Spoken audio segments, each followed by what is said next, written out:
Hello everyone and welcome back to the channel. My name is Kitty and I'm an academic junior doctor working in the UK. Today we'll be covering the final parts of the Academic Foundation Programme interview, i.e. the personal interview station. So the personal part of the AFP interview is much more variable from deanery to deanery and is much less structured, unlike the clinical and the academic parts of the interview. And initially I was going to make a very structured and instructional video like the other two, but then I realised that the personal station is basically talking about your academic career motivations and your previous experiences in research, education and leadership, which essentially parallel the talking points I had in the white space questions video for the AFP. Even the structure of your answers is very similar, even though one's written and one is spoken. You're still using structures like CAMP and STAR and the CAMMEDS model for demonstrating that you're going to be a good academic. If you haven't seen that video, then the link is in the description, and I basically talk you through the different types of questions that can come up and how you can structure your answers and the key skills that you need to demonstrate. So I thought, instead of just repeating myself, I can just make this a more free-flowing video where I share with you some of my personal top tips in terms of preparing for the AFP interview, and then share with you my personal experiences of how I found them. So the personal station is mainly for the interviewers to determine your potential to be a good clinical academic from your previous research experiences, your understanding of real-world academia, and your passion for academic medicine. They also want to know why you want to go to their deanery particularly, what skills you're hoping to get out of the next 2 years, and what you can bring to their academic program. And lastly, from the face-to-face interview, they want to determine that you're a relatable and personable candidate who will be pleasant to work with, and not, a complete antisocial weirdo. So having gone through the AFP interviews myself and now running some mock interviews for other students, here are some top tips that I've compiled for the AFP personal interview. Firstly, be as specific as possible. Do not be generic and do not be vague. That is the biggest mistake that you can make in the personal station of the AFP interview. It is better to be stopped with having too much content in your answer rather than being too generic and not scoring any points at all. From the mock interviews, I've seen many students who think because there is a time limit and time pressure, they need to be really concise, so they end up with really generic statements like, I want to be an AFP because I want more experience, or I've learnt a lot from my previous research projects, therefore I'm a good candidate. If you really think about it though, anyone off the street and anyone in any medical school can say that about themselves. These answers are also very impersonal and does not at all demonstrate your passion for research and why you want to go to a particular deanery to work. When formulating your answers, you need to be really ruthless and ask yourself, is there something that anyone else can say about themselves? Or if the question is about why you want to go to a particular deanery, can you use the exact same answer if you're applying anywhere else in the country? If the answer to any of these questions is yes, then you need to rethink your answer and be more specific. I think a good aim to have is to be able to talk by yourself for at least 2 minutes in answer to any of these questions. For example, why are you a good candidate? Why do you want an AFP? Why do you want to come to this deanery? And tell me about your CV. To fill this time, you're going to need to go into some detail. So for example, are there any particular courses, research departments, research focus that you're particularly interested in that is only available in that deanery? Perhaps the AFP structure is different in that particular area compared to other AFPs offered in the country, which would particularly suit you well. Are there particular projects that you want to undertake that would be suitable for that area because it fits into the research focus? If you're going to talk about previous projects that you've done, what exactly did you do? What role did you have? What was the project about and what did you find out? Are you going to continue this research? And if you do, how are you going to do that in this particular deanery? This is the kind of detail that you need to go into, and when I prepared for my interview, I remember that I wrote down pages and pages and pages of what I would answer in response to these questions. And I think when they asked me, why particularly do you want to come to the Severn Deanery, I had about 9 different things that were very specific to the area that you couldn't say for all the other places in the UK. My second top tip is to link everything you say back to the AFP. Remember that this interview is about you getting an AFP post, so everything that you say should be related directly to why you deserve an academic post in that deanery. And you need to make this very clear even if the interviewers are not prompting you for this answer. A good way to do this is to always conclude your answers with why is relevant to the AFP that you're applying for. For example, if you're asked to describe a project you have done, you should talk about why you're passionate about it and how you can continue this research topic in the area that you have chosen because potentially they have a particular research team that would suit it well. Or for example, being very, very blunt about the research skills or teaching skills or leadership skills that you've gained from your previous experiences and how directly it's going to make you a good academic candidate. Even if it sounds really obvious to you, like if you've done some statistics, of course it's going to help with being a research AFP. But say this out loud anyway so that they can see that you're thinking about it. Thirdly, you need to get really comfortable talking about yourself and your achievements. When you go to an interview, don't assume that the interviewers have read your CV or your oral application or your whitespace questions. The likelihood is that they haven't, and even if they did, they're not going to remember it to heart. So when you're explaining a project that you've done or explaining your previous research experiences, explain it like you're doing it for the first time. Be very clear about what it is that you've done, exactly what role you had in the study and what skills you have gained, and again, why it's relevant to the AFP. Something you might also want to do is highlight some weaknesses or problems of your previous projects that you're hoping to address over the next 2 years if selected as an AF1. I think this is a very wise thing to do, and it highlights to interviewers that you're constantly reflecting on what you've done and you have a high degree of self-awareness and you're planning ahead. The only thing to be aware is not to diminish any of your achievements in this process. Only talk about it in light of how it's going to improve you as an academic rather than why it's made any of your previous projects less impressive. My fourth tip is recognizing the challenges in academia. And this is really important because the interview isn't just about selling how amazing you are or how faultless your previous projects are. A key part of being a good clinical academic is being able to recognize when things have gone wrong and how are you going to improve. Clinical academia is a tough career where you will not only have to maintain a good work-life balance, but also a balance between your clinical work and your academic work. Recognizing this difficulty is really important because it shows that you recognize the real-life challenges of being a clinical academic and also suggests how are you going to tackle it. You have already proven your time management skills as a medical student balancing your medical curriculum alongside with extracurricular projects. And you need to make clear how you are going to continue doing this in an AFP post. Another salient key point to recognize is that at the end of the day, you'll need to be a good clinician first before you can be an academic. The clinical part of the interview, of course, is supposed to test you on this, but directly recognizing it will show real insight as well. Keep in mind that as an academic foundation doctor, you'll effectively have less time to achieve the same clinical competencies as your colleagues in a normal foundation program. And you need to first and foremost be a good and safe F1. This is really important to keep in mind when asked what you want to get out of the AFP program because academic part ultimately only makes for 25% of your next 2 years. And my final tip for you preparing for the AFP interview is to practice, practice, and practice. Practice makes perfect, and this is no different. You need to get really comfortable talking about yourself and your achievements, and the only way to do this is to keep practicing. Especially for those of you who are introverts like me who hate talking about how amazing you are. Say it to your peers, say it to your friends, say it to your seniors, say it to your family, and when they get bored of you inevitably, say it to yourself in front of a mirror and record yourself making these answers as if you're in the real interview. Preparation is really key, and there's no such thing as being over-prepared for these interviews. Think of all the possible things that they could ask you and prepare an answer for this. The more you do this, the less surprised you will be. Even if they phrase the question in a different way on the day, you already have content that you've prepared beforehand that you can talk about. You should also organize a mock interview where possible with anyone that is willing to do it, because this will be the singular most important thing that you can do for yourself. And I'll touch on this more when I'm talking about my personal experience. So now that we've covered how to prepare for the clinical, academic and personal parts of the AFP interviews, I just want to share with you what my personal experience was like going to the academic interviews. So I applied for Research AFP in Severn as my first choice and Northwest England as my second choice. And I knew from the start that the interview was going to be the hardest part of this whole ordeal because I've always struggled with talking out loud about my own achievements, and I knew that I had a good CV and I could write really well.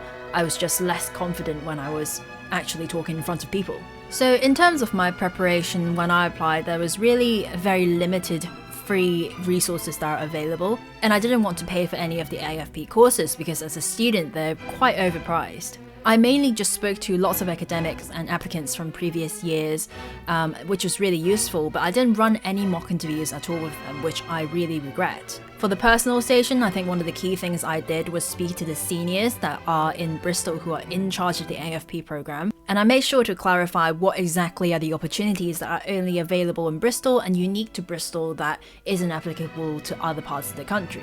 For North West England, because I didn't work there, I didn't really know as much about it and I didn't have as many contacts there. So I just went online to their departments that I was interested in, which was vascular, and I researched all the kind of different ongoing research projects that they had going on, and I made sure to integrate that in my answers for when talking about why I wanted to go there. For the clinical parts of the interview, it was much simpler because I basically just went through the Oxford Handbook of Clinical Medicine in the emergencies bit, and I also used all the notes that I had for my finals exams and just used that for my revision. The main thing was just learning about how to talk out loud for the A to E, which was fairly simple if you have the knowledge in your head. For the academic station, I've already talked about this in the last video, but this was the part that I found most difficult because I had minimal teaching from medical school, I didn't intercalate, and my only base knowledge was really from the variety of research projects that I've done. So I really went through lots and lots of different resources, from whatever I could find online to some books that other people recommended, like the Codex Project. And I basically had to compile this huge document with all the knowledge that I'm pulling from 10 different places. As I said in my last video, the thing that I found really useful with critical appraisal, which is the skill that you need to have for the interview, was basically I did this huge systematic review project where I had to critically appraise like 94 RCTs for their risk of bias, and through that process it was really time consuming, but it was also just really well timed, and as a result from that I got really good at reading papers and looking for the key phrases that indicate whether there was a high or low risk of bias. And for any of you out there, the only recommendation I can make is to do a lot of background reading and then find a lot of papers maybe in the specialty that you're interested in, and then just practice doing the critical appraisal. So in terms of the actual interview experience, I can't talk to you about what exactly they asked me in the interviews because I know that they recycle the questions, so I'm not allowed to tell you. But in general, they were just really stressful experiences, which you would expect. I had my North West England interview first, and I was sort of prepared not to do well on that one because of a variety of reasons. Mainly because I knew that I've not had any mock interviews, so I knew that it would be a bit of a new experience and a bit of a surprise when I went into the room. And also mainly because it was very ill-timed in that the Bristol finals exams were in December.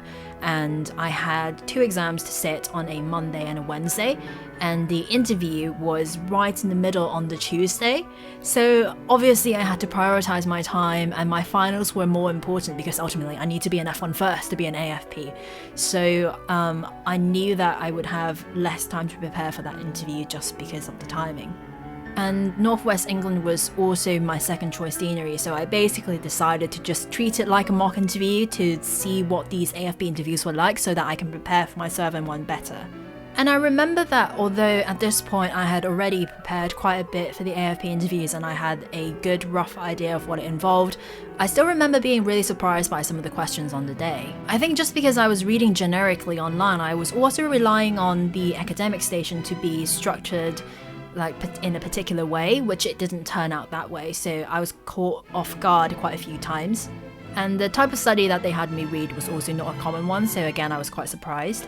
The clinical scenario also caught me off guard a bit because in my head I thought it was going to be a huge thing about clinical management and your clinical knowledge, and that was actually over relatively quickly, and then they just had like a lot of time left to ask me about an ethical SJT type situation. And I remember being like sort of deer caught in headlights situation where I wasn't quite sure what they wanted me to say. Like looking in hindsight now, I knew what they were looking for, but at the time I thought I was supposed to say something clinical when they were probably not looking for that, so again didn't do so well there.